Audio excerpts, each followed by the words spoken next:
Assalamualaikum warahmatullahi wabarakatuh. Perkenalkan, nama saya Naila Rahma Cynthia Aulia dari kelas 2A dengan NPM 25782020. Pada video kali ini saya akan membuat tugas hands-on tentang lab session 2, yaitu Best Practice and Design of Python. Nah, sebelum masuk ke praktik, saya akan menjelaskan sedikit mengenai konsepnya terlebih dahulu. Ada best practice merupakan cara atau kebiasaan terbaik yang disarankan saat menulis kode program agar kode yang kita buat itu menjadi lebih rapi, konsisten, dan mudah dipahami. Selanjutnya ada Design of Python, merupakan kumpulan prinsip atau filosofi dalam penulisan kode Python agar kode yang dibuat menjadi lebih sederhana, lebih jelas juga dan mudah dipahami juga ya. Terus selanjutnya kita akan baca dulu instruksi tugasnya. Yang pertama ada jalankan flag 8 pada terminal untuk memindai kode di atas. Yang kedua, lakukan perbaikan bertahap dengan memperbaiki satu persatu baris kode. Yang ketiga, setiap satu perbaikan wajib diikuti dengan proses commit pada Git dengan pesan yang deskriptif. Terus juga ambil screenshot hasil flag 8 setelah setiap commit untuk menunjukkan pengurangan jumlah pelanggaran secara progresif. Nah, selanjutnya pada tugas ini kita diminta untuk mengecek kualitas kode menggunakan flag 8. Nah, flag 8 adalah sebuah tools yang digunakan untuk mengecek apakah kode Python kita itu sudah sesuai dengan standar penulisan flag 8 atau belum. Jadi kita langsung aja masuk ke dalam kode Python yang kita udah disediakan ya. Setelah itu kita akan menggunakan terminal atau CMD. Nah, di sini kita akan melakukan perintah cd lab 2 underscore 25782020.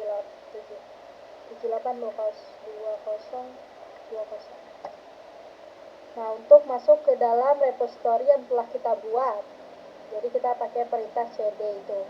Nah, selanjutnya kita akan masuk ke perintah py strip m flag 8. Ini untuk kita mengetahui apa saja sih pelanggaran yang kita buat terhadap kode Python ini. Oke, kita enter, kita tunggu. Nah, di sini ada 4 pelanggaran ternyata yang kita buat, yaitu yang pertama ada baris pertama kolom ke-8, baris ke-6 kolom ke-1, baris ke-6 kolom ke-2, dan baris ke-7 kolom ke-13. Nah, kita lakukan perbaikan ini satu persatu ya, dan setiap perbaikan harus diikuti dengan git commit, seperti instruksi tugas yang tadi telah kita baca. Oke, kita akan lakukan perbaikan pertama, yaitu ada di baris pertama kolom ke-8. Pelanggarannya adalah missing white space after comma, yang artinya itu tidak ada spasi setelah tanda koma. Jadi kita harus menambahkan spasi setelah tanda koma di sini ya. Kita akan tambahkan spasi, terus kita cetar ls untuk menyimpannya. Setelah itu kita akan menggunakan perintah git add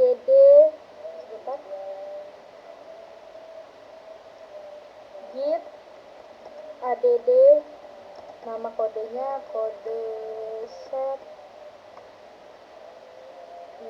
1.py. Oke, selanjutnya kita akan mengcommit dengan perintah git commit strip m tanda petik perbaikan 1. Oke, kita akan tulis perbaikan yang telah kita gunakan tadi ya, yaitu menambahkan spasi pada baris pertama setelah koma.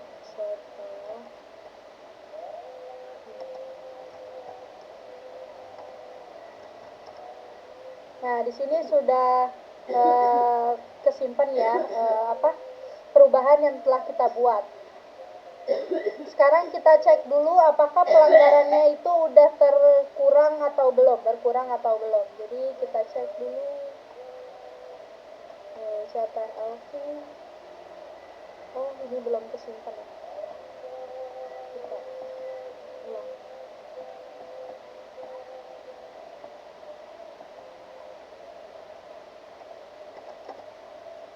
Kasih.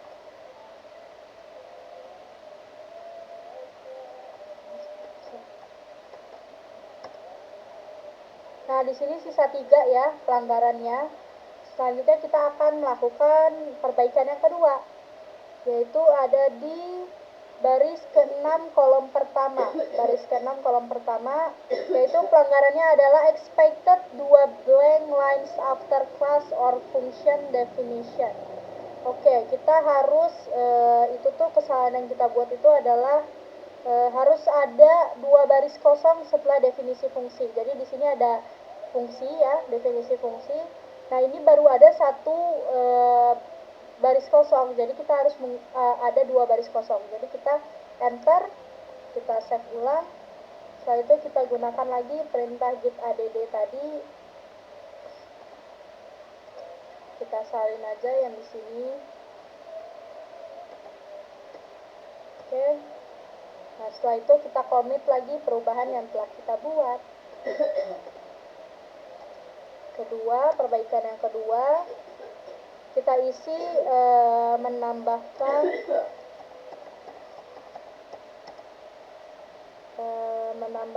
enter pada baris ke-6.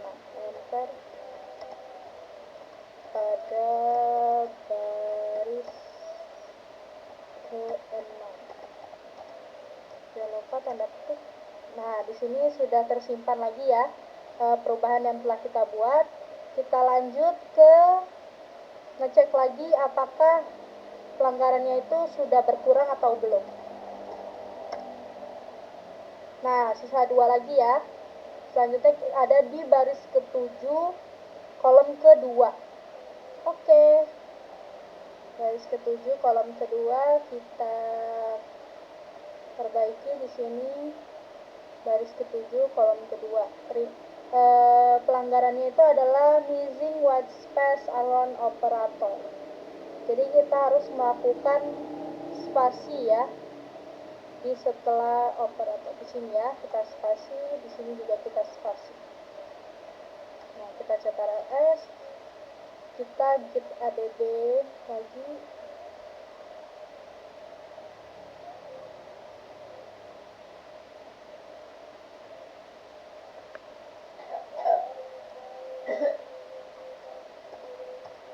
Oke, lanjut kita commit perbaikan 3, yaitu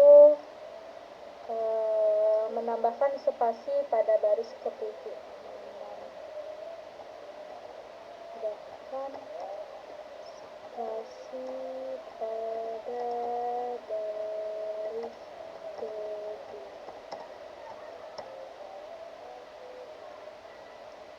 Oke, sebentar. Oh, ininya salah ya.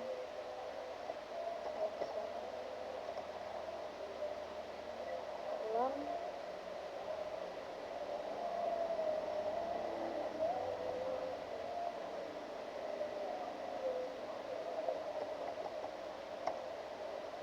Nah, di sini sudah ditambahkan lagi ya perbaikan yang telah kita buat. Lanjut, kita cek lagi apakah pelanggarannya sudah berkurang atau belum. Oke. Nah, di sini sisa 1 aja ya pelanggaran yang telah kita buat, yaitu di baris ke-8 kolom ke-13. Sama seperti yang pertama tadi, missing what space after comma. Tidak ada spasi setelah koma. Jadi kita harus tambahkan spasi setelah koma, ctrls. Oke, kita git add lagi. Git salin aja gini.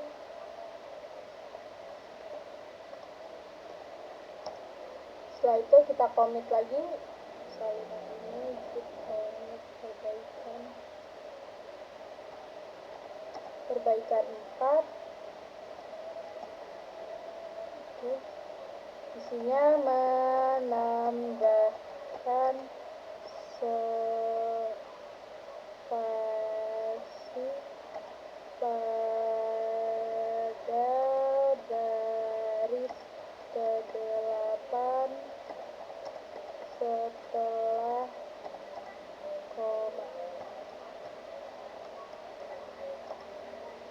Nah, di sini sudah tersimpan lagi ya perubahan yang telah kita buat.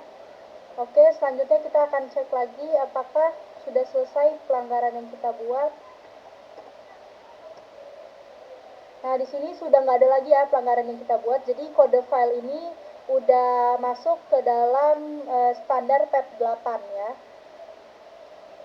Selanjutnya kita akan lanjut ke instruksi selanjutnya, yaitu setelah seluruh pelanggaran flag 8 teratasi, tambahkan docstring pada level modul dan fungsi. Pastikan dokumentasi dapat diakses melalui PyDoc dan memuat informasi berikut secara sistematis. Dokumentasi modul, nama file, tujuan program, fitur utama, identitas penulis, dan tanggal pembaruan terakhir. Terus ada dokumen fungsinya, deskripsi fungsional menggunakan kalimat imperatif, rincian parameter beserta tipe datanya, nilai kembalian, dan contoh pemanggilan fungsinya. Nah, setelah semua error dari flag 8 itu sudah kita perbaiki tadi, langkah selanjutnya adalah menambahkan docstring pada program. Oke. Di sini aku udah punya docstringnya ya, untuk mempersingkat video yang kita punya. Jadi docstring berfungsi sebagai dokumentasi pada kode Python supaya orang lain itu membacanya lebih mudah dan memahami fungsi dan tujuan dari program yang kita punya. Jadi di sini ada dokumentasi modul, ada file, nama filenya, kode set, tujuan programnya menunjukkan penerapan best practice Python sesuai standar PEP 8 dan prinsip design of Python. Terus fitur utamanya, penulisnya saya sendiri, Laila Rahma Cynthia Aulia. Terus tanggal pembaruannya 15 Maret. Nah, docstring biasanya ditulis menggunakan 3 tanda petik. Yang ini, jadi kita salin di sini.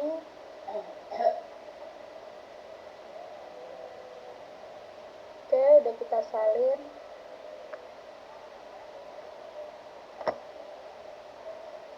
Nah, di sini kita akan tambahkan sebentar kita salin dulu ya. Kita tambahkan ke ini.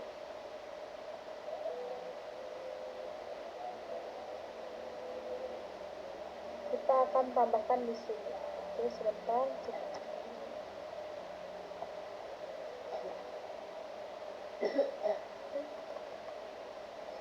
Tadi belum kesalin ya.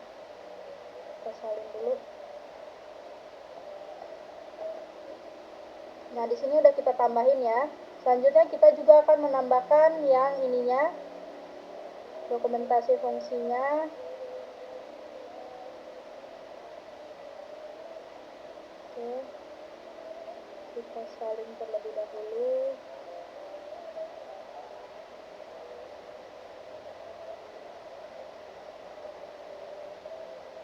Kita taruh di bawah sini.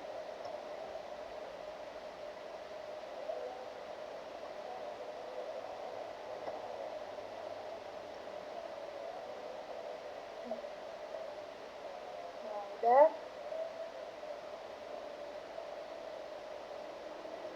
Setelah itu setelah ini kita akan kembali lagi ke instruksi tugasnya. Contoh pemanggilan fungsi.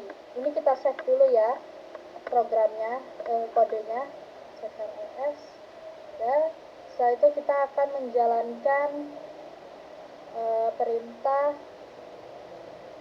py script m pydoc kode set 1. Oke.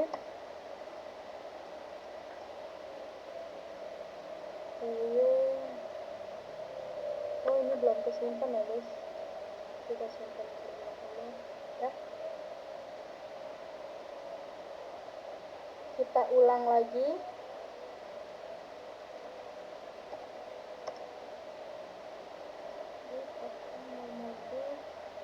Oh, bukan gak kesimpan, kita yang salah, typo ternyata. Oke, kita ulang ya.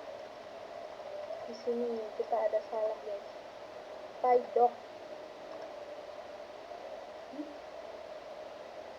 Nah, di sini ada error ya di baris ke-19.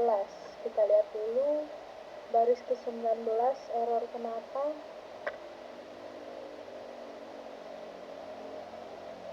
Baris apa kita guys? Oh, ini seperti ini.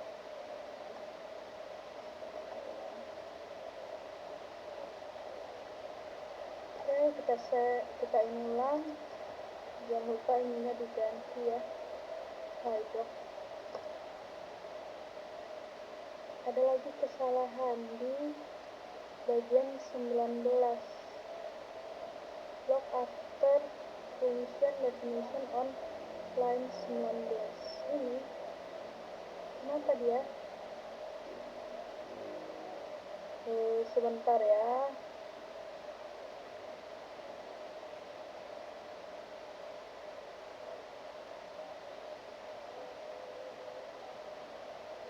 Di baris ke-19.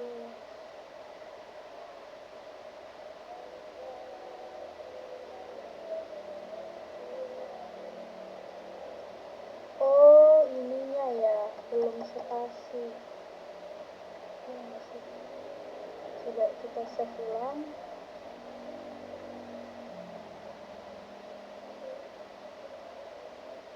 Kita tempel lagi di sini.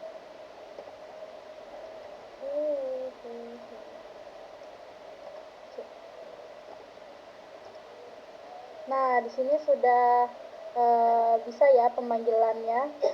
Ini ada modul set kode set 1, nama kode set 1, dokumentasi modul, description, file kode set 1, tujuan program, menunjukkan penerapan best praktik Python sesuai standar PEP 8 dan prinsip design of Python. Terus fitur utama melakukan operasi perhitungan sederhana menampilkan hasil pengelolaan data, contoh penggunaan fungsi dalam Python. Terus juga ada penulis, saya sendiri Naila Rahma Cynthia Aulia. Terus tanggal perubahan terakhir 15 Maret 2026. Terus fungsinya itu ada f, x, y. Terus mengembalikan hasil penjumlahan dua bilangan, parameter. Yang pertama ada integer bilangan pertama, yang kedua integer bilangan kedua. Satu ada reference, integer hasil penjumlahan dari A dan B. Terus juga ada contoh. Kita lanjut aja ke bawah sini.